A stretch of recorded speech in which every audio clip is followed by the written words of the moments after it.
ലൂക്കോസ് എഴുതിയ സുവിശേഷം 7-ാം അധ്യായം. ജനം കേൾക്കെ തന്റെ വചനമൊക്കെയും പറഞ്ഞു തീർന്ന ശേഷം അവൻ കഫർന്നഹൂമിൽ ചെന്നു. അവിടെ ഒരു ശതാധിപന് പ്രിയനായ ദാസൻ ദീനം പിടിച്ച് മരിപ്പാറായിരുന്നു.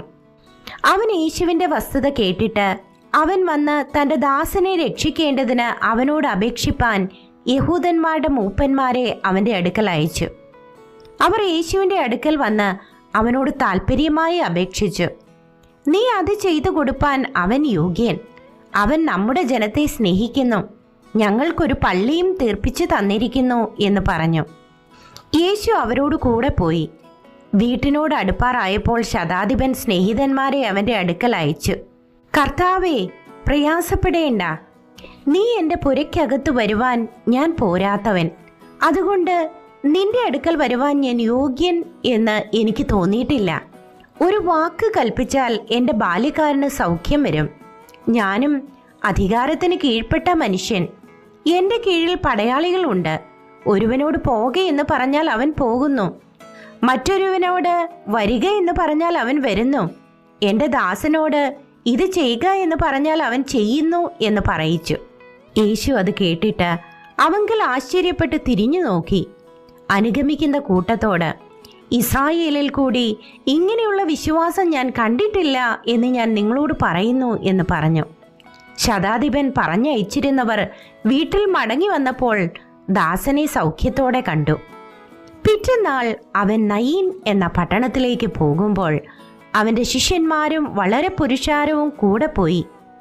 അവൻ പട്ടണത്തിൻ്റെ വാതിലിനോട് അടുത്തപ്പോൾ മരിച്ചുപോയ ഒരുത്തനെ പുറത്തു കൊണ്ടുവരുന്നു.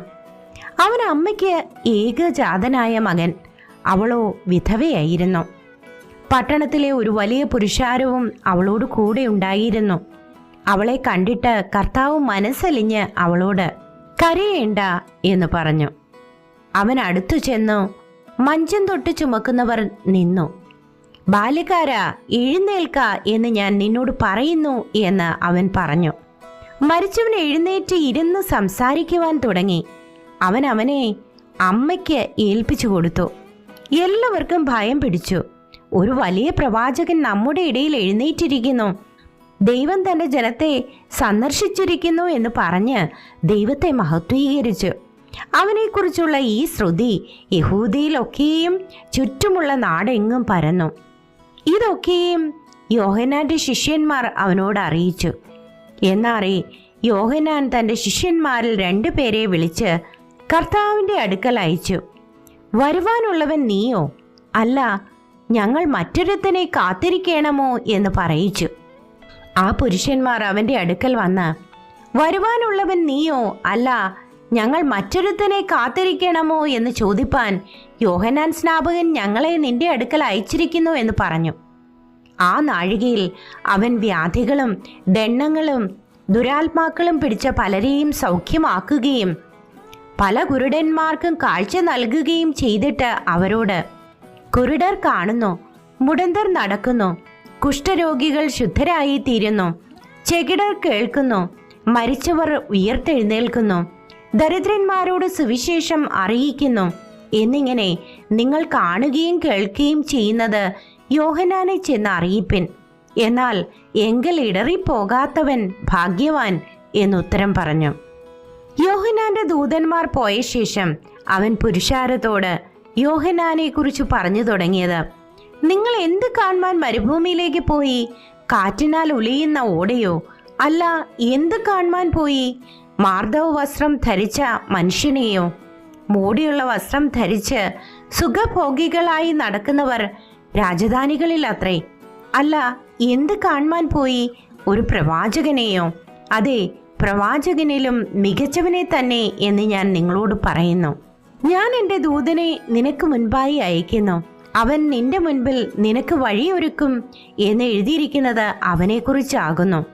സ്ത്രീകളിൽ നിന്ന് ജനിച്ചവരിൽ യോഹന്നാനേക്കാൾ വലിയവൻ ആരുമില്ല.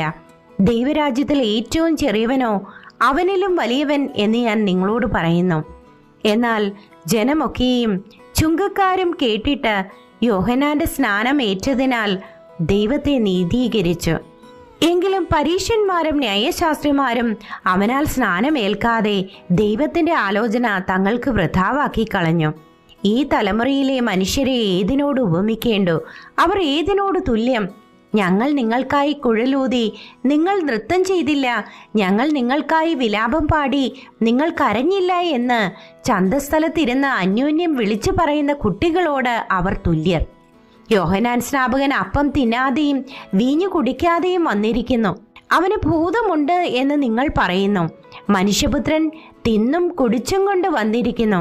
തിന്നിയും കുടിയനുമായ മനുഷ്യൻ ചുങ്കക്കാരുടെയും പാപികളുടെയും സ്നേഹിതൻ എന്ന് നിങ്ങൾ പറയുന്നു. ജ്ഞാനമോ തൻ്റെ എല്ലാ മക്കളാലും നീതീകരിക്കപ്പെട്ടിരിക്കുന്നു. പരീശന്മാരിൽ ഒരുത്തൻ തന്നോടുകൂടെ ഭക്ഷണം കഴിപ്പാൻ അവനെ ക്ഷണിച്ചു. അവൻ പരീശന്റെ വീട്ടിൽ ചെന്ന് ഭക്ഷണത്തിനിരുന്നു. ആ പട്ടണത്തിൽ പാപിയായ ഒരു സ്ത്രീ അവൻ പരീശന്റെ വീട്ടിൽ ഭക്ഷണത്തിനിരിക്കുന്നത് അറിഞ്ഞ് ഒരു വെൺകൽ ഭരണി പരിമള തൈലം കൊണ്ടുവന്നു. പുറകിൽ അവൻ്റെ കാൽക്കൽ കരഞ്ഞുകൊണ്ട് നിന്ന് കണ്ണുനീർ കൊണ്ട് അവൻ്റെ കാൽ നനച്ചു തുടങ്ങി. തലമുടി കൊണ്ട് തുടച്ച് കാൽ ചുംബിച്ച് തൈലം പൂശി. അവനെ ക്ഷണിച്ച പരീശൻ അത് കണ്ടിട്ട് ഇവൻ പ്രവാചകനായിരുന്നു എങ്കിൽ തന്നെ തൊടുന്ന സ്ത്രീ ആരെന്നും എങ്ങനെയുള്ളവൾ എന്നും അറിയുമായിരുന്നു. അവൾ പാപിയല്ലോ എന്ന് ഉള്ളിൽ പറഞ്ഞു. ശീമോനെ, നിന്നോടൊന്നു പറവാനുണ്ട് എന്ന് യേശു പറഞ്ഞതിന്, ഗുരു പറഞ്ഞാലും എന്ന് അവൻ പറഞ്ഞു. കടം കൊടുക്കുന്ന ഒരുത്തന് 2 കടക്കാർ ഉണ്ടായിരുന്നു. ഒരുത്തൻ 500 വെള്ളിക്കാശും മറ്റവൻ 50 വെള്ളിക്കാശും കൊടുപ്പാനുണ്ടായിരുന്നു. വീട്ടുവാൻ അവർക്ക് വകയില്ലായകയാൽ അവൻ ഇരുവർക്കും ഇളച്ചു കൊടുത്തു. എന്നാൽ അവരിൽ ആർ അവനെ അധികം സ്നേഹിക്കും? അധികം ഇളച്ചു കിട്ടിയവൻ എന്ന് ഞാൻ ഊഹിക്കുന്നു എന്ന് ശീമോൻ പറഞ്ഞു.